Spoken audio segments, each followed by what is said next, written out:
2024 का जनवरी भी अपनी हिस्ट्री को रिपीट करेगा या फिर नहीं, सारी की सारी जानकारी लेंगे हमारे खास एक्सपर्ट से। स्वागत करते हैं आलोक दहिया जी का। नमस्कार सर, स्वागत है आपका शो में। नमस्कार कंचन जी और नमस्कार सारे दर्शकों का भी और सबको नए साल की बहुत-बहुत बधाई। Wish you a very happy new year sir, और आई होप कि ये साल हमारे लिए काफी अच्छा जाए। जिस तरीके से हमने मुनाफा 2023 में कमाया है, रिटेल इन्वेस्टर्स ने जो कमाई करी है बाजार से, वो इस साल भी कंटिन्यू रहे। जी। जी, हमारे साथ जुड़ चुके हैं आर्य विकास बागरिया जी। नमस्कार सर, स्वागत है आपका शो में। नमस्कार कंचन जी, आपको नववर्ष की शुभकामनाएं और सभी दर्शकों को भी नववर्ष की शुभकामनाएं। Wish you a very happy new year sir. और हमारे साथ जुड़ चुके हैं अविनाश गोकलानी जी। नमस्कार सर, स्वागत है आपका शो में and wish you a very happy new year. Good morning, ma'am, and happy new year to you and your team. जी, ठीक है। सर, बाज़ार की तरफ अगर हम देखें, तो बाज़ार में एक अच्छा मूड नहीं दिख रहा है, कहीं न कहीं एक सुस्ती छाई हुई है। हम सुस्ती बोलेंगे कि अपने जो लेवल था, हाई लेवल था, वो कहीं न कहीं उसको टेस्ट करता जा रहा है। चाहे परसों का हम देख लें सेशन, तो उसमें भी सेकंड हाफ में हमने देखा था एक काफ़ी लंबा स्पाइक आया था डाउन साइड में। कल भी हम देखें तो कल हालाँकि बाज़ार में हमें एक रिकवरी दिख गई थी, बट हाँ, एक हमने डाउनफॉल देखा था। और अगर आज का भी हम सेशन देखें, तो आज भी हम जिस लेवल पे खुले थे उसके कंपैरिजन में जो अभी का लेवल चल रहा है, वो कहीं न कहीं एक डाउन साइड है। हालाँकि वापस से हो सकता है कि रिकवरी बाज़ार में देखने को मिले। ये जो साइकिल है डाउन साइड, अपसाइड, ये कब तक चलेगी? बेसिकली कंसोलिडेशन का फेज़ हमें कब तक देखने को मिलेगा बाज़ार में? आलोक सर, सबसे पहले आपसे ही सवाल है। कंचन जी, बाज़ार जिस रफ्तार में फिलहाल रहा और पिछले बुधवार को हमने बात की थी कि 21,600 का लेवल अगर क्रॉस करता है तो फिर एक बढ़िया उम्दा परफॉर्मेंस हम देख सकते हैं। तो निफ्टी ने वैसा कुछ कर दिखा है 21,800 को। बट दुविधा ये है कि 21,800 से ठीक पहले अगर टेक्निकल टर्म में बात करूँ, तो एक क्रॉस हरामी का फॉर्मेशन देखने को मिला और उसके बाद लगातार हम पिछले 2-3 दिन में ना, ये एक सप्लाई फ़ील कर पा रहे हैं बाज़ार में। मतलब 21,800 के ऊपर के लेवल के ऊपर की क्लोजिंग हम नहीं दे पा रहे हैं और यही बाज़ार के लिए थोड़ी दिक्कत है। बट अगर हम इस दिक्कत से हट के थोड़ी बात करें तो बाज़ार में एक सपोर्ट लेवल बन रहा है, वो है 21,550 का, 21,550 का, जहाँ पर कल भी निफ्टी ने सपोर्ट लिया और आज भी अगर हम बात करें एज़ ऑफ नाउ, तो 21,580 के आस-पास ट्रेड कर रहा है और कहीं न कहीं 21,550 के आस-पास ही सपोर्ट लेता दिख रहा है। अब देखिए बाज़ार में अभी भी अगर हम टैक्टिकल और साइकोलॉजिकल बात करें तो बहुत सारे लोग अभी भी छुट्टियों पर हैं, उनका आना बाकी है और ऐसे कंडीशन में जो लो लिक्विडिटी जैसे माहौल है, वहाँ पर कहीं न कहीं सप्लाई आना एक अमूमन सी कॉमन बात है आजकल के डेट में। तो फिलहाल में 21,550 का लेवल बनता है, जहाँ पर एक छोटा माइनर सा सपोर्ट है। अगर 21,550 टूटता है, तो हम 21,300 के लेवल के लिए तैयार होंगे, अदरवाइज़ इसी कंसोलिडेशन में रह सकते हैं 21,800 ऊपर के लेवल पे और नीचे 21,550 के। 21,800 के ऊपर जब तक निफ्टी नहीं निकले तब तक एग्रेसिव बाइंग की सलाह नहीं रहेगी, सेल ऑन राइज़ या पार्शियल प्रॉफिट बुकिंग, क्योंकि मार्केट जैसा है, अभी भी स्टॉक स्पेसिफिक माहौल ही ज़्यादा कारगर है बाज़ार में। जी, ठीक है। तो ये थी राय निफ्टी की, और सर ने बता दिया है कि बाज़ार का जो माहौल है वो कैसा लग रहा है, साथ ही साथ जो मेजर सपोर्ट लेवल्स हैं वो हमें कहाँ पे देखने को मिल रहे हैं। ठीक है। विकास सर, आपके पास आना चाहूँगी। निफ्टी जी की कंचन। जानकारी तो मैं आपसे ले ही लूँगी, बैंक निफ्टी के बारे में भी पूछ लूँगी। सर, सबसे पहले कमोडिटी की बात करते हैं। डब्ल्यूटीआई क्रूड और ब्रेंट क्रूड, इसमें गिरावट देखने को मिली है। और साथ ही साथ अभी जो अनाउंसमेंट आई थी, पीएम मोदी ने अनाउंसमेंट की थी कि न्यू ईयर से पहले-पहले हमारे जो पेट्रोल डीजल के दाम हैं वो कम हो जाएँगे। लोग खुश भी हो गए थे काफ़ी ज़्यादा, लेकिन जो ये ट्रक ड्राइवर की हड़ताल है उसकी वज़ह से प्राइस कम तो नहीं हुए, लेकिन बढ़ ज़रूर गए। और देखिए उसके ये सब अलावा इवेंट जो जी सर, बताइए। देखिए ये सब इवेंट्स है, इवेंट्स तो आते रहेंगे, जाते रहेंगे, तो उसके लिए तो कुछ नहीं है। टेक्निकल टर्म्स में अगर मैं क्रूड ऑयल की बात करूँ तो क्रूड ऑयल में एक बॉटम फॉर्मेशन है 5750 से 5800 के ज़ोन पे एंड ऊपर से 7800 से एक अच्छा खासा एमसेक्स में क्रूड ने करेक्शन भी दिखा दिया है। तो नो डाउटेडली आने वाले कुछ समय तक ये क्रूड ऑयल जो है मतलब एक ज़ोन पे ही बना रहेगा। तो ये जो ज़ोन है लोअर एंड पे यहाँ पे बाई करेगा और ऊपर 6100 6200 के रेंज पे रहेगा। तो क्रूड में कोई बहुत बड़ा मूव आने वाले 1-2 महीना तक नहीं दिखता है। कंसोलिडेशन जोन है 300 से 400 रुपए के बीच में ये घूमते रहेगा। ठीक है, तो इसको लेके मतलब ये इतना बड़ा इवेंट नहीं होगा। हाँ ठीक है, क्रूड ऑयल का प्राइस अगर नीचे जाता है तो थोड़ा सा इक्विटी मार्केट के लिए बढ़िया संदेश है ये। जी, ठीक है।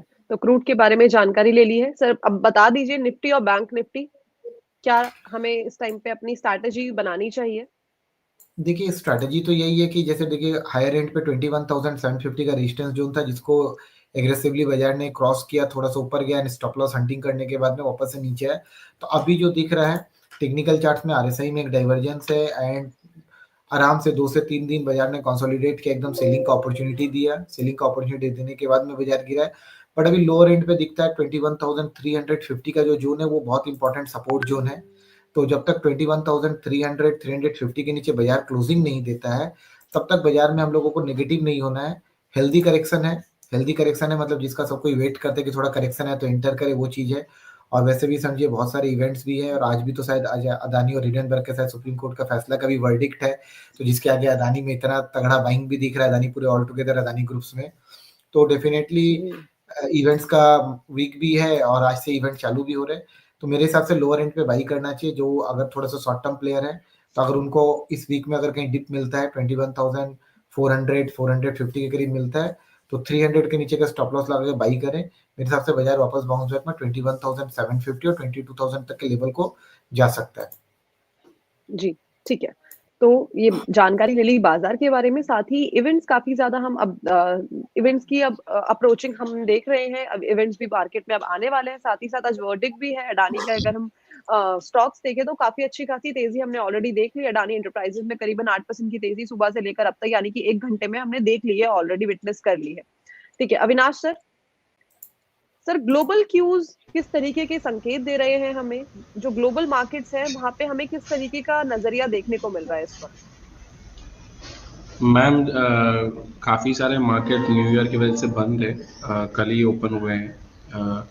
जो कल हमने देखा कि डाउ जोन्स फ्लैट था बट नास्डैक काफ़ी नीचे गया था, मेजरली एप्पल की वजह से जी। क्योंकि बार्कलेज ने रिपोर्ट निकाली है जिसने थोड़ा नेगेटिव किया है एप्पल को कि जो न्यू लॉन्चेस जो हो रहे हैं एप्पल के उसमें वो कंज्यूमर में कोई इंटरेस्ट ज़्यादा दिखा नहीं पा रहे हैं। तो that was a negative for Apple और एप्पल 3.5-4% डाउन हुआ कल, जिसकी वजह से नास्डैक में आपको थोड़ा वीक दिखा कल का सेशन। और ओवरऑल जो है अमेरिकन मार्केट्स की भी अगर मैं बात करूं तो जो टॉप 6 या 7 स्टॉक्स है, गूगल है, अमेजोन है, एप्पल है और नीविडिया है, ये सब भी है जो नास्डैक को ऊपर ले जा रहे थे। बाकी मेजर S&P 500 के स्टॉक्स काफी सारे लैगार्ड ही कर रहे हैं। तो जैसे कि 2017 में इंडिया में एक वो ऋतिक स्टॉक करके एक स्लैंग बना था जहाँ पे HDFC, TCS, रिलायंस यही चल रहा था, वैसे ही वहाँ पे भी जो फैंग स्टॉक जिसे कहा जाता है यूएस में, फेसबुक है, अमेजोन है, एप्पल है, नेटफ्लिक्स है, गूगल है, वही स्टॉक्स चल रहे हैं 6 या 7। तो आई थिंक सो अभी वहाँ पे एक डेंट आया है तो थोड़ा सेंटिमेंट वहाँ बेरिश हो सकता है और हो सकता है कि थोड़ा करेक्शन हमको डीपर मिले उसमें नास्डैक में। जी, ठीक है।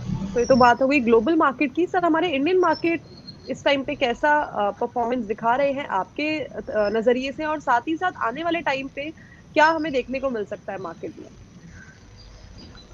हम लोग जो व्यू है कि market, Indian market bullish territory में है और एक हम बहुत बड़े बुल मार्केट के फेज में ही हैं।